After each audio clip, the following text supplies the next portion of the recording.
If you were born in, say, 1961, you would have reached the age of 18 in 1979, probably just too late to cast a vote in the May election that brought Margaret Thatcher to power. It was to be a further 18 years before the Conservative government fell, so that by the time Tony Blair became Prime Minister, you were 36 years old. Half your life, and all your adult life, would have been spent under a Tory administration for which you were unlikely to have voted.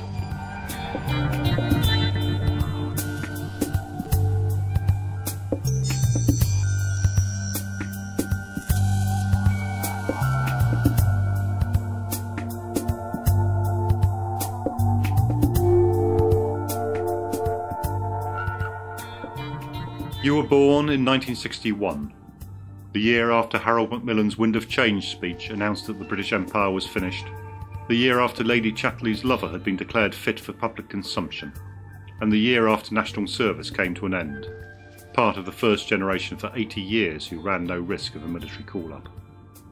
As a child, you started primary school a few weeks after the England football team won the World Cup, though if you were aware of that event, you wouldn't have imagined that it would be the last trophy they'd win in your lifetime. You're almost certainly not aware of the wider cultural and political events of the swinging 60s, though for years to come you would be subjected to tales of this wondrous era and what you had missed. You started secondary school in 1972, the year of Bloody Sunday, the year when a miners' strike resulted in a state of emergency and in power cuts. You would remember eating your tea by candlelight and interruptions to the television schedules. The old currency of pounds, shillings and pence had just been abolished, and the country was shortly to join the common market. It was a time when John Pertwee was the star of Doctor Who, and the country's favourite film was Mutiny on the Buses. Skinheads roamed the streets, and glam rock was storming the charts.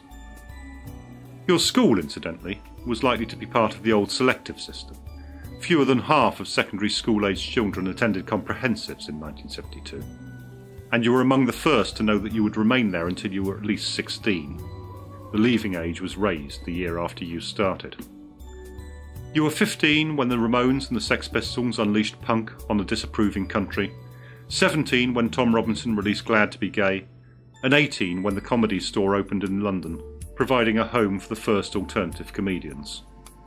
You were 20 when the nation was swept up in the patriotic romance of Prince Charles and Lady Diana Spencer, the same age as the bride, and 21 when it was again swept up in the equally patriotic fever of the Falklands War.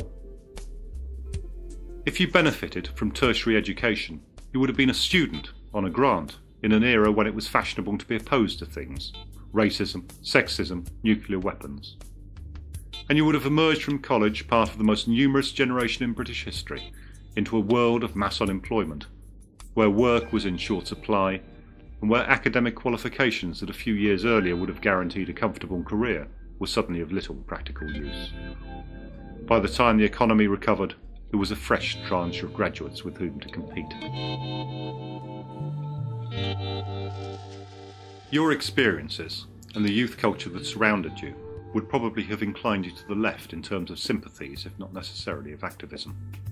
It was a time when politics was defined and dominated by Margaret Thatcher. Britain was going through a political polarisation greater than any it had seen for 50 years, and a huge gulf existed between the Prime Minister's vision and that of the Liberal SDP alliance, let alone between her and a Labour Party whose most articulate and inspiring figure was Tony Benn. When Billy Bragg revived the old trade union anthem, "Which Side Are You On?" during the miners' strike of the mid-80s, it felt like a particularly pertinent question. It was also, of course, a largely rhetorical question. The song was only likely to be heard by those who already agreed with its sentiments. At the time, youth culture itself had also polarised, split between a shiny, apolitical Live Aid mainstream on the one side, and on the other, a dissident, disgruntled minority that espoused the causes of alternative comedy, identity politics, and an increasingly emasculated indie guitar music. Thatcher held no appeal for either side, but it was in the latter faction that she became an undying hate figure. And in this camp were many who, in another generation, might have expected to be among society's success stories. the should-be middle class who instead now found themselves surplus to requirements. This was particularly, though of course not exclusively, true of male graduates in this generation, on whom the politics of feminism had impacted heavily, demanding the abandonment of traditional roles without suggesting any obvious replacement for them. This alternative parallel culture was predominantly made and consumed by those who were young, metropolitan and educated.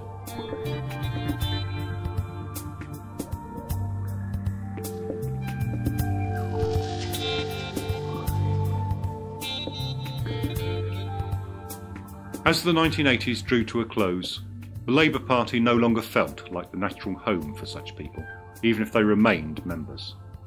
Many were now employed in the unionised public sector and in the foothills of the media. In general, they were still on the left in their attitudes, they could still be found in single-issue campaigns, but the heady days of Ben's crusading socialism were dimming in the memory. Now, under the leadership of Neil Kinnock and the stage management of Peter Mandelson, Labour was engaged in a painful process of reinvention. The presentation seemed more important than the policies, and those policies that did emerge were drifting to the right, while sacred cows like unilateral nuclear disarmament were being slaughtered as though infected with BSE. Even so, come election time, there was nowhere else to go.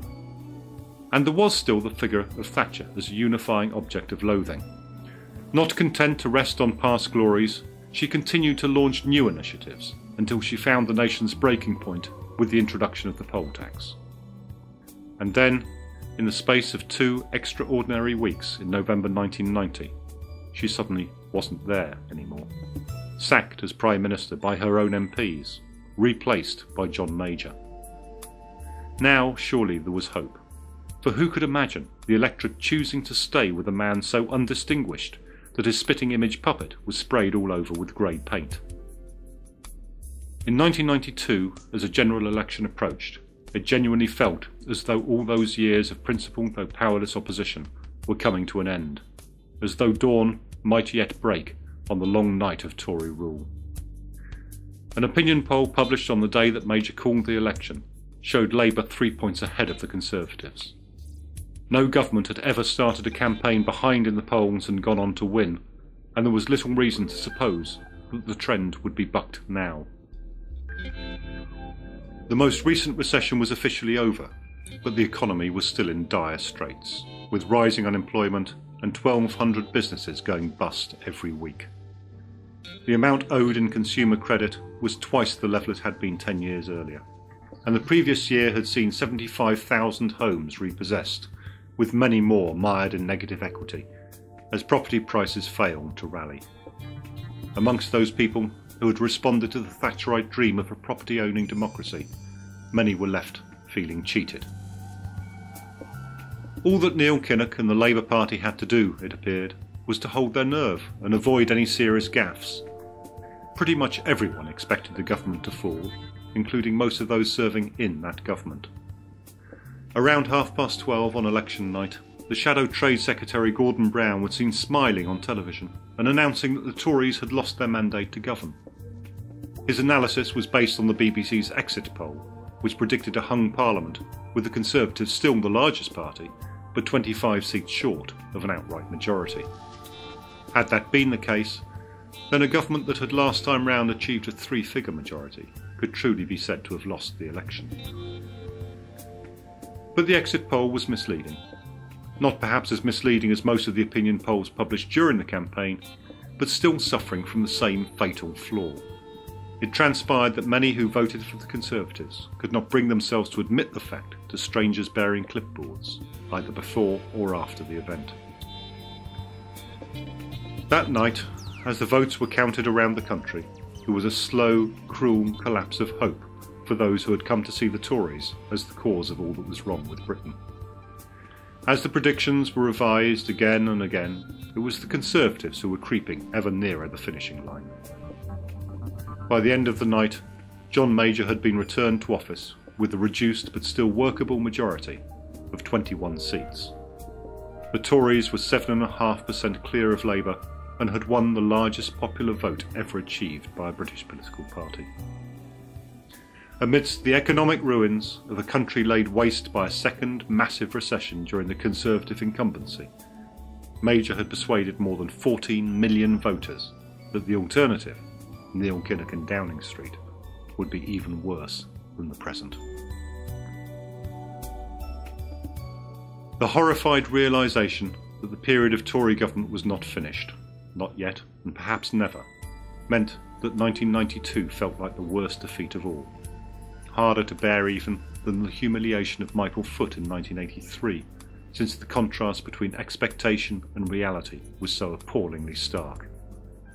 Comedian Mark Steele wrote of that night, "Without any doubt, it was one of the most awful experiences of my life."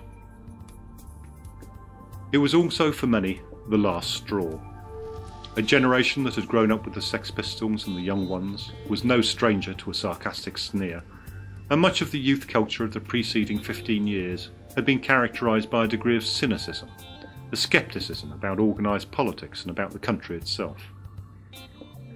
Now the demoralising kick of the election seemed to vindicate that attitude. The massive vote for Major was the authentic sound of the suburbs reasserting its claim to be the dominant cultural force in Britain. The anti-Thatcher generation was now moving into its early 30s, and its cynicism was augmented by a slightly sullen elitism, born of a belief that what should have been a vanguard had been stranded, left to fight alone. The country had let itself down. Henceforth, there was a shift of emphasis. There was little attempt now to address issues of political economy or the balance between capital and labour. The social struggles of the 1980s, the campaigns against sexism, racism and homophobia, would continue, but the battles were to be fought primarily on the field of culture, with a seemingly deliberate move from the fringes to the mainstream. By seeking to reconnect the fragmented branches of popular culture, the alternative tried to break out from its irrelevant isolation in the underground. As for the idea that progress might be made through political campaigning, however, that was largely abandoned. I had always known it was impossible for one person to change the world on their own, reflected the writer and activist John O'Farrell, but I felt so bitter about the outcome of the 1992 election that I stopped particularly trying.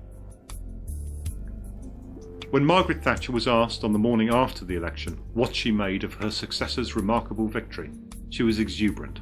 "It is a great night," she proclaimed. "It is the end of socialism." It was a bold pronouncement, but for the foreseeable future at least, she was quite correct. The events of the 9th of April 1992 persuaded the Labour Party finally to abandon the last vestiges of social democracy, to accept that the Tories had won virtually every major ideological battle. Never again would there be talk, as there had been 2 decades earlier, of a fundamental and irreversible shift in the balance of power and wealth in favour of working people and their families. Impossible now to imagine a Labour manifesto containing the confident declaration of 1974. The aims set out in this manifesto are socialist aims, and we are proud of the word. John Major ultimately came to the same conclusion as had Thatcher. "Our victory ensured that our reforms over the previous 13 years were made permanent," he wrote in his memoirs. "Above all, our victory in 1992 killed socialism in Britain. It also, I must conclude, made the world safe for Tony Blair."